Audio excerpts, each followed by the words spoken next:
पैसाको आम्दानी र फाइदाको लागि एक ठाउँबाट अर्को ठाउँमा लाने, उसलाई विभिन्न खालका पेसामा लगाउने र त्यसबाट फाइदा लिने कामलाई चाहिँ यो बेचबिखन भनेर हामीले विभिन्न ऐन कानुन इन्टरनेसनल डकुमेन्ट्सहरूमा पनि देखिएको छ। र यो अपराधबाट खालि महिलाहरू मात्रै होइन, पुरुषहरू पनि बेचबिखनमा परेका छन् र साना साना कलिला बालिकाहरू पनि यसबाट ट्राफिकिङको असरबाट अपराधबाट उनीहरू प्रभावित भएका छन्। र यो क्राइम नेपाल र भारतमा मात्रै होइन, यो अन्तर्राष्ट्रिय स्तरमै, यो वर्ल्डमै, विश्वमै यो चाहिँ एउटा ठुलो अपराधको रूपमा आएको छ। हात हतियार, लागु औषध र यो मानव बेचबिखन र ओसार पसार यति ठुलो विश्वव्यापी रूपमा अर्बौं डलरको कारोबार गर्ने व्यवसायमा पर्दछ। र यो this crime, the trafficking of women and children, the trafficking of person, human being, is going to be the largest business in the world, generating a lot of profits, because you invest nothing, you just generate the profit. So the world, United Nations are assuming that the human trafficking will be the #1 crime in the world, which generates multi-billion-dollar business. बेचबिखनमा गर्ने, बेचबिखनमा संलग्न हुने व्यक्तिहरूले जहिले पनि झुटा आश्वासन दिने, झुटा आश्वासन, जालसाजी गर्ने र यो फेक डकुमेन्टहरूको आधारमा यिनीहरूलाई एक ठाउँबाट अर्को ठाउँमा लाने र आफ्नो स्वार्थ सिद्ध गर्ने कामहरू चाहिँ यो मानव बेचबिखन गर्ने काममा संलग्नहरूले गरिरहेका देखिएको छ। शिक्षा और सभ्यता में हम लोग आगे को बढ़ रहे हैं, लेकिन शिक्षा और सभ्यता के साथ साथ ही मानव तस्करी के विभिन्न पहलू भी अब आगे को सामने आ रहे हैं। जैसे पहले सिर्फ मानव तस्करी जो होती थी महिलाओं की होती थी, शारीरिक शोषण के लिए या उन्हें किसी ऐसे क्षेत्र में धकेलने के लिए, लेकिन अब कई रूप हो गए हैं। जैसे बाल तस्करी होती है, बच्चों को, छोटे बच्चों को बाल श्रम के लिए प्रयोग किया जाता है, बंधुआ मजदूरों की तरह पुरुष को प्रयोग किया जा रहा है। महिलाओं को तो शुरू से ही शारीरिक उत्पीड़न के लिए और समझ लीजिए शारीरिक शोषण के लिए, वैश्यावृत्ति में धकेलने के लिए हमेशा से ही महिलाओं का प्रयोग किया है। जबकि मेरा ये मानना है कि महिला वो शक्ति है जो इस पूरे सृष्टि की रचना करती है। तो हम सब जानते हैं कि महिलाएं ही इस कार्यक्रम को आगे बढ़ाने के लिए और इसमें रोक लगाने के लिए महिलाएं ही सबसे ज्यादा सक्षम हैं। तो मेरा ये कहना है कि हम लोगों ने पहले भी इस क्षेत्र में कार्य किया था, एक बैठक हम लोगों ने पहले भी की थी। तो उसमें मेरा ये मानना है कि जब तक हम दोनों देशों के साथ साथ ट्रेनिंग और साथ साथ मिलकर के काम करने की इच्छा नहीं बढ़ेगी या हम लोग एक साथ मिलकर के काम नहीं करेंगे, तो हम इसको रोकने में, पूर्णतया रोकने में असमर्थ रहेंगे। हमारे राष्ट्रीय महिला आयोग के द्वारा हर जिले में ह्यूमन ट्रैफिकिंग के लिए प्रशिक्षण दिया गया, जिसमें हम लोगों ने सभी विभाग के लोग जो महिलाओं और बाल विभाग से संबंधित थे, उन सब लोगों को उपस्थित कर विशेषज्ञों के द्वारा हम लोगों ने ट्रेनिंग दी। हम लोगों की एक धारणा है कि सरकार के विभागों का, विशेष रूप से पुलिस विभाग का या कस्टम वालों का ही काम है कि हम उसको रोके। कस्टम से हम सामान के समझ लीजिए, या ह्यूमन ट्रैफिकिंग को पुलिस वाले या वही विभाग रोक सकता है। जब तक हम लोगों को एक जन आंदोलन की तरह हर व्यक्ति को इस बात का आभास नहीं होगा कि हमें ये रोकना है, आज किसी दूसरे की बेटी जा रही है तो कल हमारी बेटी के ऊपर भी इसका काला साया पड़ सकता है। शॉर्टकट से जाने की अगर हम ट्रेनिंग देंगे, माता पिता का भी ये पूरा कर्तव्य है। वो कहेंगे नहीं कोई बात नहीं। मैंने तो ये देखा, मैं एक स्कूल भी चलाती हूँ, तो अगर नर्सरी के बच्चे को एक पिता ने नकल करने के लिए उसके पट्टे में ABCD लिख दिया, तो मैंने उनको बहुत समझाया। मैंने कहा अगर तुम आज बच्चे को ये हरकत सिखा रहे हो, कल को आपका बच्चा, आज नर्सरी में आपके बच्चे के अच्छे नंबर आ जाएंगे, लेकिन कल जब ये बच्चा आगे जाएगा तो ये इसकी परिपाटी पे चलता रहेगा, तो कल को ये किसी ना किसी गलत काम में जाएगा। What we need faster, better and frequent communication between the agencies of both the countries. और उसके लिए जो हमारे ऑलरेडी जो ह्यूमन ट्रैफिकिंग के सेल्स हैं, it is, I mean, I would request you साहब and I request my DM साहब also, if you could have at least weekly और bimonthly meetings, so that आप देखिए कि इस पे दो टाइप के जनरली केसेस होते हैं, एक होता है कोअर्सिव, एक होता है कोल्यूसिव। कोअर्सिव जो हम अभी डायरेक्टर साहब बता रहे थे हमको प्रेजेंटेशन में कि साहब हमने इतने केसेस पकड़े, तो most of them are coercive, कि आपने किसी को फोर्सफुली जो है भेज दिया। तो कोअर्सिव केसेस तो पकड़ना आप जैसे तैसे करके पकड़ लेंगे। कोल्यूसिव जो लोगों की मिलीभगत से हो रहे हैं, उनको तो आप कभी भी नहीं पकड़ पाएंगे without the frequent coordination between both the agencies. So I would request all the participants here to be the brand ambassador of Maiti, कि आप जहां भी जाएं वहां ब्रांड एम्बेसडर मैथी के बने और वहां जाके कम से कम आप जो आपकी लोकेलिटी है, रेजिडेंट वेलफेयर एसोसिएशन हो सकते हैं, गांव हो सकते हैं, जैसे मैम कह रही थी ग्राम प्रहरी हो सकते हैं. तो इन सबके अंदर एक मतलब you have to sensitise them, और साथ में इस तरह से फ्रीक्वेंट कम्युनिकेशन हो कि साल का एक बार में कम्युनिकेशन नहीं हो, महीने का 2 बार हो या हफ्ते का 1 बार हो, ताकि पता चले कि कोई पर्टिकुलर स्पेसिफिक केस है. जैसे डायरेक्टर साहब कहते हैं कि साहब हम खुशबू को पकड़ने गए, सॉरी हम नीमा को पकड़ने गए और वो निकली खुशबू और उसकी एज भी कुछ और बताई हुई थी उन्होंने. तो आई वुड लाइक टू साहब clarify that Aadhaar is not proof of age in India. It is not proof of age. Police does not consider तो अगर जैसे इस तरह के केसेस हम जो स्थानीय एसडीएम है या स्थानीय जो डिस्ट्रिक्ट मजिस्ट्रेट है उनके सामने हाईलाइट करे जाए, तो as special cases they can always be taken up.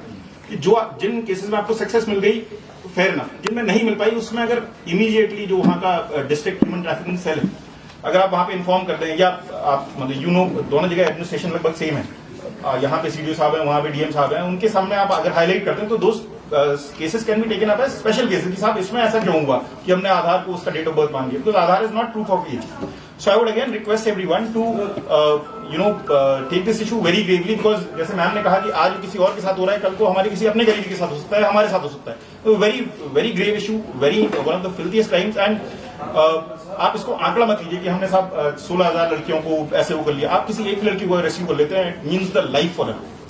चेलीबेटी बेचबिखनको समस्या, मानव बेचबिखनको जो समस्या छ यो वास्तवमै मानव इतिहासमा सबभन्दा धेरै मानव जातिलाई नै कलङ्कित गर्ने समस्याको रूपमा हामीले लिनुपर्दछ. यो समस्या को बिक्री हुन्छ र कसले खरिद गर्दछ भन्नुभन्दा पनि हामी आफ्नो छोरी बेटीलाई कसरी भविष्यमा सुरक्षित गर्ने भन्ने विषयमा केन्द्रित हुनुपर्छ. मानव तस्करी विभिन्न कारणहरूले विभिन्न प्रयोजनमा हुँदै गइरहेका छन्. विगतमा दास बनाउनका लागि मानव तस्करी गरिन्थ्यो भने त्यसपछि यौन व्यवसायमा संलग्न गर्नका लागि तस्करी भयो र हुँदाहुँदा आज परिस्थिति कस्तो भइसकेको छ भने मानव अन्ध प्रत्यारोपणका लागि पनि तस्करी भइरहेको छ. हाम्रो ध्यान मानव अन्ध प्रत्यारोपणका लागि गरिने तस्करीमा धेरै ज्यादा जान सकेको छैन. हाम्रो विशेष ध्यान खाली यौनजन्य प्रयोगमा महिलाहरूको प्रयोग भइरहेका कुराहरूमा हामी बढी चिन्तित छौँ. त्यसकारण के हो त भनेर भन्दा यो दुवै क्षेत्रमा माफ गर्नु होला, म नेपालीमा बोले तर मलाई के विश्वास छ भने भारतबाट आउनुभएका मित्रहरूलाई पनि नेपाली भाषा बुझ्न त्यति गाह्रो छैन होला.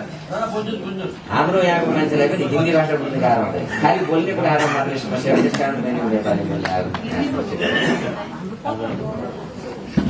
अब यो समस्या जो हामी हाम्रो छोरी बेटीका लागि भविष्य सुरक्षित गर्नका लागि यहाँ उपस्थित भएका छौँ, यो समस्या राज्यको समस्या होइन, मानवताको समस्या होइन, हाम्रो घर परिवारको समस्याको रूपमा हामीले लिनुपर्दछ. र यसमा जो लाग्नु भएको छ माइती नेपाल लगायत इन्डियाबाट भारतका पक्षबाट जो पनि लाग्नु भएको छ र जसले अहिलेसम्म जुन योगदान दिनुभएको छ, म उहाँहरू सबैलाई आफ्नो हृदयदेखि नै नमन गर्न चाहन्छु, उहाँहरूको उच्च सम्मान गर्न चाहन्छु र सम्पूर्ण महानुभावलाई यो अभियानमा सरिक हुनका लागि आग्रह गर्न चाहन्छु. यो पूर्वोक्ता मित्रहरूले पनि जसरी चिन्ता व्यक्त गर्नुभयो, वास्तवमा यो चिन्ता हामी खुला सिमाना छौँ, झन्डै 1850 किलोमिटरको बोर्डरमा हामी छौँ र हाम्रो लागि सौभाग्य पनि के हो त भन्दा हाम्रो बीचमा भाषाको समस्या छैन. हाम्रो बीचमा वैवाहिक सम्बन्ध छ र भारतसँगको एउटा विस्तृत सम्बन्ध छ. आज यताको छोरी उताको बुहारी, उताको छोरी यताको बुहारी भयो भने कहीँ न कहीँ हाम्रो नातिनी त्यो भारत पक्षबाट होस् या नेपाल पक्ष, हाम्रो भान्जी त्यसमा संलग्न हुन सक्छन्, हाम्रो नातिनी त्यसमा पर्न सक्दछ. त्यसकारण पनि के हो त भन्दा यो विशिष्ट समस्या जो समस्या छ दुवै मुलुकका नागरिकहरूले राज्य स्तरबाट छँदैछ. हामी राज्य स्तरबाट विभिन्न सन्धिबाट हामी बाँधिएका छौँ. युएनले गरेको सन्धि होस्, सार्कमा भएको सन्धि होस् या दुई देशका बीचमा हाम्रा सन्धिहरूले पनि हामीले कर्तव्यबोध गराउँदछ र हामी त्यसमा संलग्न छौँ. र त्योभन्दा माथि गएर हामीले हाम्रो जिम्मेवारी हो, यो मानव समाजकै जिम्मेवारी हो, त्यसकारण यसमा लाग्नु पर्दछ. एउटा अत्यन्तै भयावह स्थितिमा भएको यो चाहिँ मानव बेचबिखन अवस्था, जुन मानव हाम्रा बाबुबाजे अर्थात् पूर्व पुस्ताहरूले चाहिँ विभिन्न रोगसँग लड्नुपर्ने, भोकमरीसँग लड्नुपर्ने र विभिन्न पहिरोहरू प्राकृतिक प्रकोपसँग लड्नुपर्ने अवस्था थियो भने अहिले मानवबाट नै मानवीय बेचबिखन अर्थात् यस्ता खालका दुर्व्यवहारहरूबाट बाँच्नु पर्नका लागि हामी मानवले नै विभिन्न सङ्घ संस्था सुरक्षा निकायबाट चाहिँ त्यसको रोकथामका लागि महत्त्वपूर्ण पहलकदमी गर्नुपर्ने अवस्था पनि सिर्जना भएको छ। त्यसका साथसाथै यो जुन कार्यक्रममा दुईटै एउटै क्रस बोर्डर कार्यक्रमको थालनी यहाँ भएको छ। दुईटै क्षेत्रमा चाहिँ यो क्षेत्रमा काम गर्ने विभिन्न सङ्घ संस्थाहरूले महत्त्वपूर्ण भूमिका खेलेको छ। अवश्य पनि अहिलेको वर्तमान परिस्थिति यो जुन छ, जति हामी विकसित हुँदै जान्छौँ त्यति यसभित्र पनि ती क्राइम गर्नेहरूले कानुनलाई टेकेर र सुरक्षा निकायका योजनालाई टोकेर तिनलाई पछ्याउँदै अझै नयाँ योजनाहरू अगाडि सारेर उनीहरूले अझ बढी क्राइम गर्ने कुराहरू हामी देखिराखेका छौँ। अहिले महिलाको मात्रै नभइकन अहिले चाहिँ विभिन्न पुरुषहरूलाई पनि विभिन्न पेसामा चाहिँ अहिले अगुवाई गर्ने कुराहरू अगाडि बढेका छन्। धेरै मात्रामा चाहिँ त्यो क्राइम बढेको छ। त्यसलाई रोक्न नेपालको संस्था माइती नेपालले नेपाल र भारतका बीचमा रहेका हाम्रो खुला बोर्डरमा विभिन्न ठाउँमा चाहिँ महत्त्वपूर्ण ढङ्गले चाहिँ उहाँहरूले चाहिँ रोकथामका लागि पहलकदमी गरिराख्नु भएको छ। नेपाल सरकारसँग मानव व्यक्तित्वको क्षेत्रमा काम गर्ने एउटा महत्त्वपूर्ण संस्था, यसमा भाइटल रोल यसले खेल्ने गरेको छ। त्यसैले आज पनि हामीले सहकार्य गरेका छौँ र सँगै यो आयोजना पनि भइरहेको छ। म धन्यवाद दिन चाहन्छु। र सधैँ राम्रो प्रेजेन्टेसन अगाडि हाम्रो माइती नेपालको विश्वजीले गर्नु भएको छ। हाम्रा प्रब्लमलाई सल्भ गर्नको निमित्त भएका मेकानिजमहरू, हामीले गरेका एफोर्ट्सहरू, हाम्रा एचिभमेन्ट र अझै विकनेसहरू के छन् भन्ने बारेमा उहाँले प्रस्तुत गरेर जानुभयो। त्यसैले धेरै कुरा उजागर भइसकेको छ र हामी अवेर पनि छौँ। हामी सबै यो विषयका जानकार छौँ। कहाँ त समस्या, इस्यु के हुन्, च्यालेन्जेस के हुन्, हामी सबै जान्दछौँ भन्ने मलाई लाग्छ। र आज हामी चाहिँ खालि कसरी हामीले जोइन्टली हामीले गरिरहेको एक्सनको आज हामी यहाँ समीक्षा गरिराखेका छौँ र कसरी अझै जोइन्टली जानुपर्ने हुन्छ, ताकि बेचिनुभन्दा अगाडि नै अथवा त्यो जालोमा नेटवर्कमा फस्नुभन्दा अगाडि नै तिनलाई हामीले रेस्क्यु गर्न सक्यौँ। चाहे कि हाम्रा नेपाली चेलीबेटी अथवा दाजुभाइहरू हुन् अथवा अघि विश्वसँग अझै म अलि आफै पनि हामी मात्रै हाम्रा मात्रै पारी बेचिने हो कि भन्ने थियो। उहाँले क्लियर पनि गर्नुभयो, उजागर पनि गर्नुभयो। भारतीयहरू पनि इन्डियन नागरिकहरू पनि बेचेको हुन्छ। हामी कहाँ पनि कहिलेकाहीँ इँटा भट्टाका कुरा भर्खरै काठमाडौँ पुर्याएर अमेरिका लैजानको लागि भनेर पक्रिएको कुराहरू मेसेजमा समाचारहरूमा पनि आएको थियो। सबै कुराहरू उजागर भएको छ। सबै महत्त्वपूर्ण भनाइहरू आइसकेका छन्। त्यसैले म यहाँहरू सबैलाई धन्यवाद दिन चाहन्छु यो प्रस्तुतिको लागि, सबै यसको लागि। र हामी चाहिँ धेरै अहिले यो प्रविधिको विकासले गर्दा वास्तवमा च्यालेन्जेस चाहिँ बढेछ।